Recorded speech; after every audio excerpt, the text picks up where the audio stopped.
بزو سلام تانا تقبلوا فنوانا أمكتتال التركبو زخبركم تعذبتنا كم يتوعلو نلوم قدام 10 شمون تتكمتي نفركم معلتن فرانس تدالو هاقراون زيناتات حيزنا لكم قريبنا لنا زينا زقرب لكم خالد محمد برهان نمكتتالكم بخبرنا عدمكو بقندار رسات زينا خفلم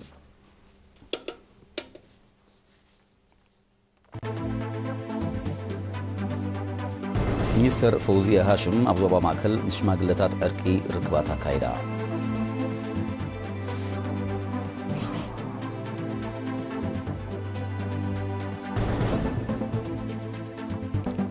مينستر حرشا أب هاقراو تكال حرشا ومرمر حالة معالت حرصو تابعيلو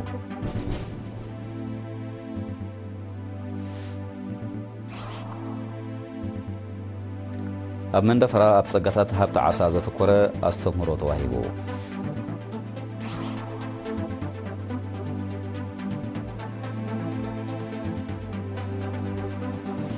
بريزيدنت أمريكا دونالد ترامبن بريزيدنت يوكرين فولوديمير زيلينسكين أب واشنطن زرربا كايدوم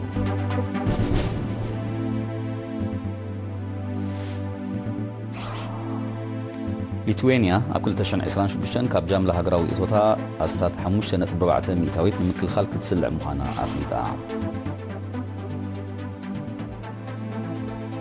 أمونغو أوروبا وحبرة مكسيكو نستبسح حدش نقداو سمنا أكل تشن عسران شبشتن تكباراوي كخون تثبيت كمز قدار تقاليسو زرزر زينا أبزوبا مع كلاب 83 محررات كبابيز تروحوا 415 شماقلتات عرقي عماماتهم يكايدو خمزلو زفلتيهم مينستر فتحي فوزية هاشم دما بب خبابي ركبات كتكايد مسؤم كنيا كاب مينستر فتحي بملكع تصبصاب زبصحنا تحستولو غرمسقل غرز غير قربويو مينستر فتحي ويزرو فوزية هاشم كاب شدشتك سب 16 تقمتي اب زوبا معكل اب 13 نوسان زباتات كتما سمرا كمون اب نوسان زباتات سرجقا بريخن قالا نفحن مزترق حشماقلتات عرقي ركبات كايدا اتركبات متعرراي اقبابات تتعالى قديات تزاميدو شماقلتات عرقي بدرجة من محضرات كباب كابز قومو استات حد عمد سلز قبرو قسقاس نتفتاتهم بدقيق نمقم قامز علمايو بزمس سرت شماغلتاتن مساعتهم بقربا زعيو زلو ببصف حزر كبو اكلات بمحضارن نبلጫታት ابنتاو تمكرو بدوهتاتن مفتحتاتهم من زملكت عميق قمقام كايدا ابرس زي تساتفتي اب حق سدرابيت ايرترا كتقاللو اب زغبوم ارستاتن زلزلاتهم دحري زكايد وسفيح زته نطمرتن سنيتن نايتا مسرت حبرتسبن هاجرن زخونه سدرابيت زوحسون مسحابات زوغدن تبايلهم اب زقربو حساباتن ريتاتن تزراريبام ابتا قطامي مينستر فوزيا حرنتاو قالسنا اب حزبس تسرته نحفاش زساتفن حزب زوننن بمنبارو محبراو لاونت حمرت حرنتاو قالس حزب ارترا منبارو بمغلاص ابزلنا مدرخ معقابن مخصقاسن كبرتات ممكات الوتاو تريتات سنيت رقات حدنتن لمعتن حزبنا موحاس كاب حزبي بحزبن نحزبن زكايد بمخانو نزن معوات مينستر فتحي ابرتيعو كعي مخانو الرقاقيسام زاغيت استخايد قمقاماتن تعزبتاتن عم بدنفعكم سرطو سرعات فتحي وسان تراكم زلو زحبرت مينستر فوزيا من رقاص فتحي حبراوت ساتو زحتت بمخانو كل وغن اجامو بنقحات كبركتات زخاخيرا عرقي نخل وغن زعقب زلاقي فتح كركرات زعوث كمون قرحنتن بدلاتن نحوار بمفواس سنيتن حدنتن زيقات الزوحس حدا كابتوم نحبر لهم كبرتات حبرت سب ايرترايو ابزوبا ماكل ابزركبا 83 من محضرات كبابي بتقلالا 415 شماقلتات عرق تروقيحهم اماماتهم يكايدو له مينستر حرشا بعصر 4 تقمتي اب هاقراوي تكال حرشا ومرمر حالحاله معالت حرصو تابعيلهم ابت مدب حرصوت مرط زرئي تتقيمهم مهرتهم نمقعبات بزعبا زكايد وزلو نطفتات كمون حمامات ابز تصورو 10 عليتات سرناي بزعبا استخاده مرمراوي سرحاتن وصيتون بخيلاتات مغلص غريبهم زي كازي ام بزاح مرصات ازرتي عتر فاجول مقدنشن احملتي مرورن استخاده مرمراوي سرحاتن وصيتون كمون ام مسرح بايوغاز مبزاح قتلا مغب انسسا مسرحن فتنن بحرياوي دخعن ممحياش درت الروبان زتعمن طفتاتن زملكت مبرهي توهيبهم وانا دايركتور كفلي اغلغلوت حقاقاتن قططرن اتو تخل اب مسغنا ابزوس معقل ሚኒስትር ሕርሻ ውሕስነቱ ዝተረጋገጸ መግቢ ብዓይነትን ብዝሕን ናብ ኩሉ ንምብጻሕ ኣብ ዘካየዶ ዘሎ ጻዕሪ ሃገራዊ ትካል ሕርሻዊ ምርምር ሓልሓለ ዘካየዶ ዘሎ ስራሓት ሞጊሱ ሓላፊ ሃገራዊ ትካል ሕርሻዊ ምርምር ሓልሓለ አቶ ጸጋይ ብርሃነ በወገኑ መንባብሮ ሓረስቶትና ንምምሕያሽ ብመሰረት ጠለባቶም ኣብ ኣካልን ጥረታትን ምርምራዊ ስራሓት ብምክያድ ይዕደሎምን ዘተባብዑ ውፅኢት ይርከቡ ከም ዘሎን ሓቢሮም ሓረስቶት ኣብ ዝሃቦ ሪኢቶ በብእዋኑ ብምርምር ዝሓለፈ ኣዝርእቲ ኣርባሒ ምዃኑ ብምግላጽ ምህርቶም ንምስሳን ብዝሓየለ መልክዕ ከም ዝደፍእሉ ኣረጋጊጾም ኣብ ዞባ ድባርዋ ዝርከብ ሃገራዊ ትካል ሕርሻዊ ምርምር ሓልሓለ ካብ ኣስመራ 30 ኪሎ ሜትር ርሒቑ ይርከብ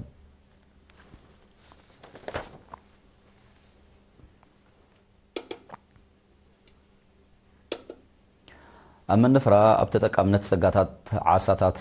ጥዑም ማይ ዘተኮረ ብግብራዊ ስራሕ ዝተሰነየ ኣስተምህሮ ተዋሂቡ ወኪል ኤሪና ሸዊት ገብረ ብርሃን ዘዳለወቶ ዜናዊ ጸብጻብ ኣሎ ይስዕብ ኣብ ዞባ ደቡብ ልዕሊ 120 ዝኾና ዲጋታት ኣለዋ ካብዚአን 47 ዲጋታት ድማ ልዑል ተኽእሎም ምርባሕ ዓሳታት ዘለወን ኮይነን ብግቡእ እንተተመዝሚዘን ኣብ ምርግጋጽ ውሕስነት መኣዛዊ ትሕዝቶ ዘለዎ ዓሳት ተረአን ቀሊል ኣይኮነን በዚ ብምትእስሳር እምበኣር ሚኒስትሪ ሃብቲ ባሕሪ ጨንፈር ዞባ ደቡብ ኣፍልጦን ንቕሓትን ሕብረተሰብ ኣብ ተመጋብነት ዓሳት ዘላሊ ኣስተምህሮ ዝወደበ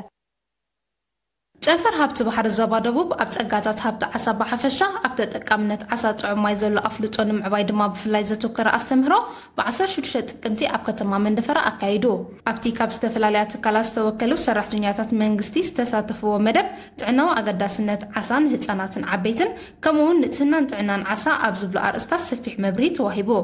ሓላፍቲ ጨንፈር አቶ መኮነን ግርማይ ሕብረተሰብ ነቲ ኣብ ዲጋታት ዝተዘርአ ዓሳታት ብግቡእ ንኽጥቀመሉ ብዝካየድ ዘሎ ጻዕሪ ኣብ ዞባ ደቡብ 47 ዲጋታት ንምርባሕ ዓሳ ምቹኣት ከም ዝኾና ብመጽናዕቲ ከም እተረጋገጸ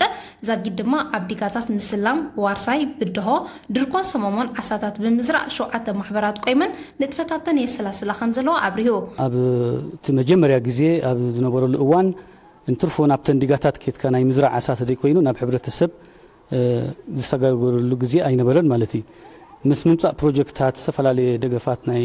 ሚኒስትሪ ግን ኣብ 2018 ዝተፈላለዩ መደባት ሓንጺጹ ኣብ ሕብረተሰብ ንኽወርድ ነቲ ናይ ሚኒስትሪ ሃብቲ ባሕሪ ዕላማታት ሒዙ ኣብ ነፍሲ ወከፍ ንኡሳን ዞባታት ዘሎ ዲጋታት ብምልላይ ንዓአን በቅዕ ኢልና በቲ ዝሓዝናዮ ኣብ 3 ንኡሳን ዞባታት ድማ መሪጽና ከም ማሕበራት መቋምን ዝተፈላለዩ ጎስጓሳትን ስልጠናታትን እንዳሃብና ክንከይጸኒሕና ኢና ማለት እዩ ኣቦ ወንበር ባይቶ ዞባ ደቡብ መምህር ወልዳይ ገብረ ብወገኑ ንኣገዳስነት ዝካየድ ዘሎ ጎስጓስ ብምጥቃስ ባይቶ ብዕቱብ ከም ዝሰርሓሉ ኣረጋጊጹ ኣብ ሃገርና ምርባሕ ዓሳ ኣብ ጥዑም ማይ ካብ 1994 ናትሒዙ ብዕቱብ ይስርሓሉ ከም ዘሎ ይፍለጥ እዚ ኣስተምህሮ ደረጃ ንቕሓት ተጠቃምነት ዓሳ ጥዑም ማይ ንምዕባይ ኣገዳሲ ኮይኑ ህዝቢ ኣብ ከባቢኡ ብቐረባነት ዝረኽቦ ትሕዝቱን ብቕዓቱን ዝተሓለወ ዓሳ ብምምጋብ ካብ ዝተፈላለዩ ሕማማት ክከላኸል ጻውዒት ሚኒስትሪ ሃብቲ ባሕሪ ወኪል ዜና ዞባ ደቡብ ሸዊት ገብረ ብርሃኔ ካብ ከተማ መንደፈራ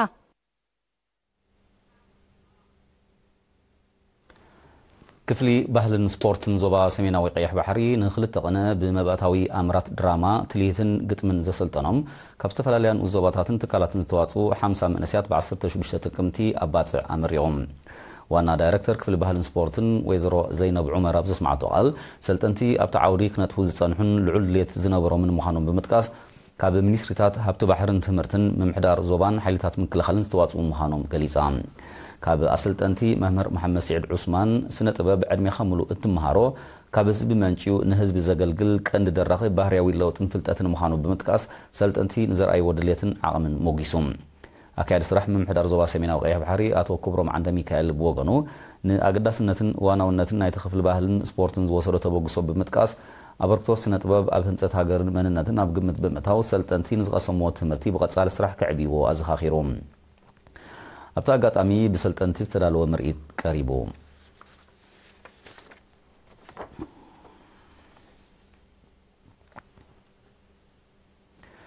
ቀረብ ጽሩይ ዝተማይ ሓውሲ ከተማ ማይ ምነን ምውሓስ ብምውሃድ ህዝብን ምምሕዳር ዞባ ደቡብን ዝሰላሰል ዘሎ ስራሕ ብጽቡቕ ይቕጽል ከም ዘሎ ሓላፊ ጨንፈር ማይ ኣቶ ክብሮም ምስግና ሓቢሮም በዚ መሰረት ክልተ ብድሪል እትሰርሕን ሓንቲ ክፍትን ዒላ ተዋዲደን ንስራሕ ድልዋት ክኾናን ከለዋ 4 ጽላታት ዘለዎ ናይ 5.5 ኪሎዋት ጸሓያዊ ጸዓትን ፖምፓን ከም ዝተዋደደ ኣፍሊጡ ብዘይካዚ ካብ ዒላ ናብ ባስካ ልዕሊ 6 ኪሎ ሜትር ቱቦታት ብህዝቢ ከም ዝተዘርግሐን ናብቲ ኣብ ስራሕ ዝጸንሐ ስርዓተ ማይ ከም ዝተሓወሰን ገሊጹ ተሪፉ ዘሎ ምስራሕ 500 ፊስቶ ዝሕዝ ባስካ ንምስላጥ ኣባላት ሓይልታት ምክልኻልን ነበርትን ብውህደት ይሰርሑ ከም ዘለውን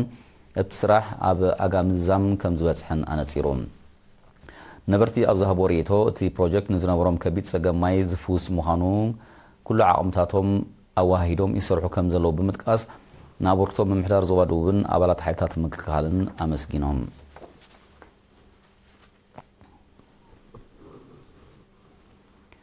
ምምሕዳር ዞባ ማእከል ንሰለስተ ኣዋርሕ ብቴክኖሎጂ ኮምፒውተርን መርበባትን ብክልሲ ሓሳብን ተግባርን ዘሰልጠኖም 39 ኣባላቱ ብ17 ጥቅምቲ ኣመሪቖም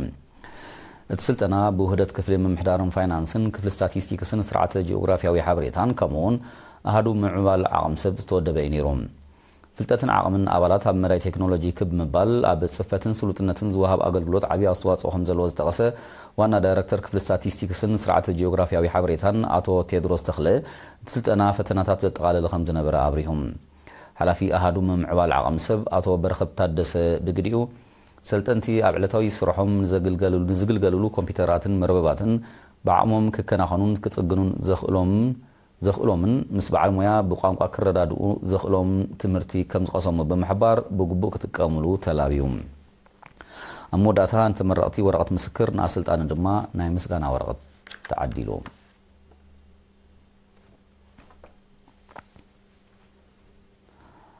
ኣብ ዞባ ዓንሰባ ንኡስ ዞባታት ከረንን ሓመልማሎን ኣፍልጦ ተምሃሮ ኣብ ሕጊ ንምብራኽ ዝሕግዝ ኣስተምህሮ ካብ 7 ክሳብ 15 ጥቅምቲ ተዋሂቦም እቲ ኣብ ስነ ምግባር ተምሃራይ ኣገዳስነት ትምህርቲ ሳዕቢናት ምቁራጽ ትምህርቲ ወልፍታትን ሃሲዮምን ትሕሰት ሕግታት ትራፊክን ካልእን ዘተኮረ ኣስተምህሮ ኣፍልጦ ተምሃሮ ኣብ ሕጊ ክብምባል ካብ ገበን ናፃ ዝኾነን ኣብ ምክልኻል ገበን ኣበርክቶ ዝገብርን መንእሰይ ንምኽስኳስ ዝዓለመ እዩ ኣዛዚ ካልኣይ መደበር ፖሊስ ዞባ ዓንሰባ ሰርጀንት ብእምነት ክብሮም ተምሃሮ ጎን ጎና ኣካዳሚያዊ ትምህርቶም ኣብ ሕጊ ዘለዎም ኣፍልጦ ምዕባይ ኣገዳሲ ምዃኑ ብምጥቃስ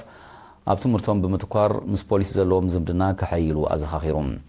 እዚ ከምዚ ኢሉ እንከሎ ኣብ ዞባ ማእከል ተርእዮ ገበናትን በደላትን ንምንካይ ብፖሊስ ኣብ ዝካየድ ንጥፈታት ተሳትፎ ሕብረተሰብ ክዓዝዝ ፃውዒት ቀሪቡ ኣዛዚ ካልኣይ መደበር ፖሊስ ተስፋልደት ፍስሃየን ኣዛዚ ሳልሳይ መደበር ፖሊስ እድሪስ ማሕሙድን ብ15 ጥቅምቲ ምስ ነበርቲ ንኡስ ዞባ ኣባሻውል ኣብ ዝገበሮ ርክብ ተልእኾ ፖሊስ ብዘይ ናይ ህዝቢ ተሳትፎ ብኣድማዕነት ስለ ዘይካየድ ምትሕብባርኮም ክሕይል ኣዘኻኺሮም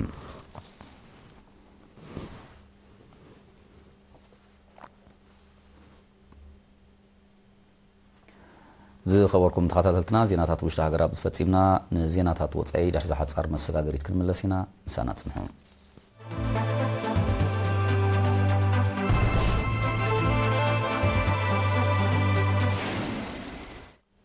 ፕሬዚደንት ኣሜሪካ ዶናልድ ትራምፕን ፕሬዚደንት ዩክሬን ቮሎዲሚር ዜሌንስኪን ትማል 17 ጥቅምቲ ኣብ ዋሽንግተን ንልዕሊ 2 ሰዓታት ዝቐጸለ ዝርርብ ኣካይዶም እቲ ርክብ ኣብ ጉዳይ ወተሃደራዊ ደገፍ ኣሜሪካ ተቑሎታት ምቁራጽ ተኹስን ጸጥታዊ ውዕስነት ዩክሬንን ዘተኮረ ከም ዝነበረ ተገሊጹ ፕሬዚደንት ትራምፕ ኣብ ዝሃቦ መግለጺ ሩስያን ዩክሬንን ነቲ ብዙሕ ደም ዘፍስስን ከቢድ ዕንወት ዘወርድን ዘሎ ኩናት ደው ብምባል ኣብ ስምምዕ ክበጽሓ ጸዊዖም ብዘይካዚ ምልኣኽ ቶማሃውክ ዝተሰመየ ናይ ነዊሕ ርሕቀት ክሩዝ ሚሳይል ናብ ዩክሬን ነቲ ግጭት ዘጋድድ ከም ዝኾነን ሃገሩ ነቲ ኣጽዋር ኣብዚ እዋን እዚ ክትልእኽ መደብ ከም ዘይብላን ፕሬዚደንት ትራምፕ ተወሳኺ ሓቢሩ ፕሬዚደንት ቮሎዲሚር ዜሌንስኪ ብወገኑ ዩክሬን ኣምሳያ ናይ ነዊሕ ርሕቀት ሚሳይል ንኣሜሪካ ዝተረቐቐ ሰብ ኣልቦ ነፈርቲ ክትህብ ከም እትኽእል ገሊጹ እዚ ርክብ ዝተኻየደ ሓደ መዓልቲ ድሕርቲ ፕሬዚደንታት ትራምፕን ፑቲንን ዘካይድዎ ናይ ቴሌፎን ዝርርብ እዩ ኣብቲ ናይ ቴሌፎን ርክብ ፕሬዚደንት ትራምፕ ኣብ ውሽጢ 2 ሰሙን ኣብ ሃንጋሪ ዳግማይ ብኣካል ክራኸቡ ከም ዝተሰማምዑ ሓቢሩ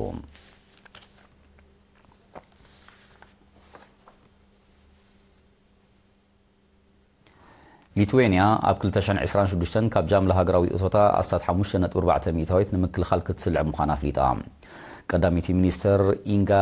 ሩጊኒየነ ትማሊ 17 ጥቅምቲ ድሕሪ ዝተኻየደ ኣኼባ ካቢነ ሚኒስተራት ንጋዜጠኛታት ኣብ ዝሃበቶ መግለጺ እቲ ባጀት ወተሃደራዊ ዓቕሚ ሃገራ ንምሕያል ዝዓለመ ከም ዝኾነ ሓቢራ ሚኒስተር ፋይናንስ ክሪስቱፓስ ባይቲናኩስ ብወገኑ ኣብ ዝመጽእ ዓመት ጠቕላላ ወተሃደራዊ ወጻኢታት ሃገሩ ኣስታት 5.5 ቢልዮን ዶላር ክበጽሕ ምዃኑ ኣሚቱ እዚ ወሰኺ እዚ እቲ ሃገር ቅድሚ ሕጂ ካብ ዝገበረቶ ዝዓበየ ምዃኑ እዩ ዝግለጽ ዘሎ ኣባል ሃገራት ኪዳን ሰሜን ኣትላንቲክ ኔቶ 5 ሚእታዊት ካብ ጃምላ ሃገራዊ እቶተን ንምክልኻል ክስልዓ ኣብ ዝሓለፈ ወርሒ ሰነ ኣብ ከተማ ዘሄግ ኣብ ዝተኻየደ ዋዕላ ቃል ምእታውን ዝዝከር እዩ ጸጥታዊ ዘይምርግጋእ ምብራቕ ኤውሮጳ ሃገራት ዞባ ዓቕሚ ምክልኻልን ከደንፍዓ ይደፋፍአን ከም ዘለዮም ወተሃደራውያን ክኢላታት ዝጠቕሱ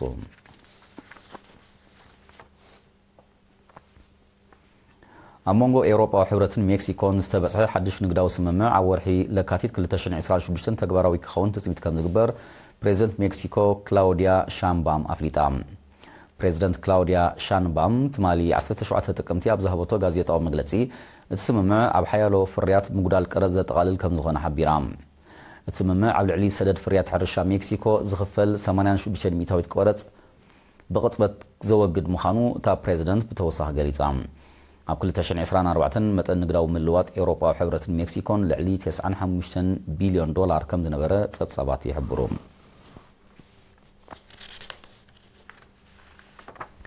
روسيا تمالي 17 ጥቅምቲ ንዝተፈላለየ ከባቢታት ዕላማ ዝገበረ መጥቃዕቲ ሰብ ኣልቦ ነፈርቲ ዩክሬን ከም ዘበርዓነ ኣፍሊጣ ሚኒስትር ምክልኻል ሃገር ኣብ ዘውፅኦ መግለጺ ሰራዊቱ ልዕሊ ሱሳ ሰብ ኣልቦ ነፈርቲ ዩክሬን ከም ዘዕነወን 38 ካብአን ወሽመጥ ክሬምያን ጸሊም ባሕሪን ዘነጻጸራ ከም ዝነበረን ኣፍሊጡ መንግስቲ ሩስያ እዚ ብዩክሬን ዝካየድ ዘሎ መጥቃዕቲ ሰብ ኣልቦ ነፈርቲ ናይ ዓቕሊ ጽበት ምዃኑ እዩ ዝሕብር ከም መልሰ ግብሪ ናይዚ ዩክሬን ኣብ ውሽጢ መሬት ሩስያ ተካይዶ ዘላ መጥቃዕታት ሩስያ ንመሰረታዊ ተሕተቐጽ ምክልኻል ዩክሬን ብዝተራቐቐ ኣጽዋር ከተዕኑ ምጽናሓ ዝፍለጥ እዩ ዩክሬን ብወገና ብሃገራት ምዕራብ ብዝምጥወላ ናይ ገዚፍ ናይ ኣጽዋርን ንዋትን ደገፍ ተደፋፊኣ ኣብ ልዕሊ ሩስያ ዝፈነወቶ መልሲ መጥቃዕቲ ፍረ ከም ዘይተረኽቦ እዩ ዝግለጽ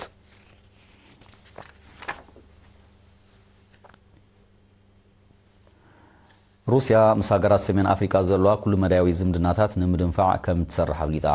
ዝተገልጸ ሚኒስትር ጉዳያት ወጻኢ ሩስያ ሰርጌይ ላቭሮቭ ብ16 ጥቅምቲ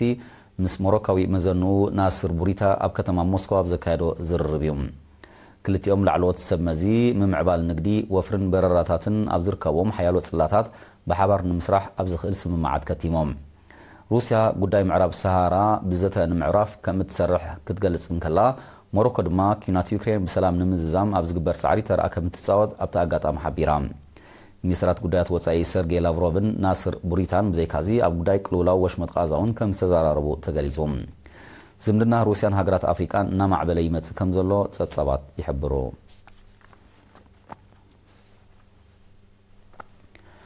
ዛጊት መንነቶም ዘይተፈልጠ ዕጡቃት ብ16 ጥቅምቲ ኣብ ሰሜናዊ ምዕራብ ናይጄርያ ብዘካየድዎ መጥቃዕቲ ብውሕዱ 37 ተቐቲሎም በቲ ኣብ ክፍለ ሃገር ዛንፉራ ዝተፈጸመ መጥቃዕቲ ልዕሊ 50 ከም ዝቆሰሉን ከም ተጨዊኑን ሰመዝ ጸጥታ ናይጄርያ ሓቢሮም ሓላፍነት ናይቲ መጥቃዕቲ ዝወሰደ ኣካል እኳ ዛጊት እንተዘየለ ካብ 2009 ኣትሒዙ ኣብቲ ከባቢ ምንቅስቓስ ዘካየድ ዘሎ ዕጡቕ ጉጅለ ቦኮ ሓራም ክኸውን ከም ዝኽእል ግን ግምታት ኣሎ ኣብቲ ከባቢ ንኣስታት 16 ዓመታት ብዝቐጸለ ጸጥታውን ወተሃደራውን ቅልውላው ልዕሊ 40,000 ሰባት ክቕተሉ ከለዉ ኣስታት 3 ሚልዮን ከም ዝተመዛበሉ ጸብጻባት ይሕብሩ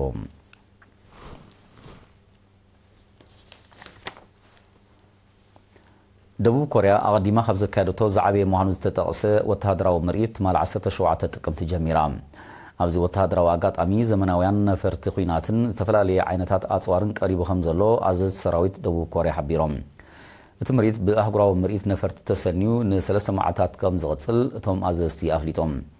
ኣብቲ ምርኢት ካብ 35 ሃገራት ዝመጻ ልዕሊ 600 ኩባንያታት ፍርያተን የላልያ ከም ዘለዋ ተፈሊጡሎም እዚ ከምዚ ኢሉ እንከሎ ኣብቲ ኣጋጣሚ ብርክት ዝበለ ወተሃደራዊ ስምምዓት ክኽተም ከም ዝኽእል ይእመት መንግስቲ ደቡብ ኮርያ ግዳማዊ ስጋት ብቐንዱ ድማ ናይ ሰሜን ኮርያ ንምምካት ናይ ዝመጽእ ዓመት ወተሃደራዊ ባጀት ሃገሩ ብልዕሊ 8 ሚእታዊት ክብ ብምባል ናብ ኣስታት 47 ቢልዮን ዶላር ከም ዘዕበዮ ኣቐዲሙ ምሕባሩ ዝዝከር እዩ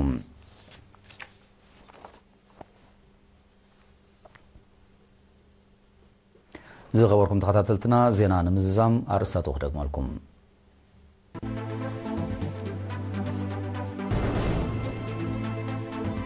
ሚኒስተር ፈውዚያ ሃሽም ኣብ ዞባ ማእከል ምስ ሽማግለታት ዕርቂ ርክባት ኣካይዳ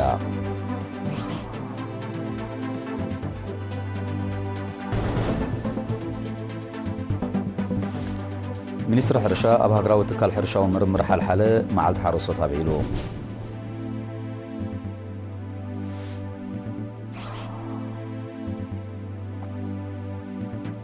ኣብ መንደፈራ ኣብ ጸጋታት ሃብቲ ዓሳ ዘተኮረ ኣስተምህሮ ተዋሂቡ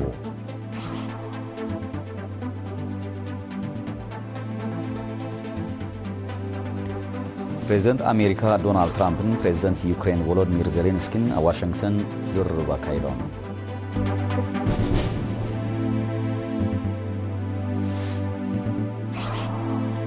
ليتوانيا ኣብ 2026 ካብ ጃምላ ሃገራዊ እቶታ ኣሳት 5.4 ሚታዊት ንምክልኻል ክትስልዕ ምዃና ኣፍሊጣ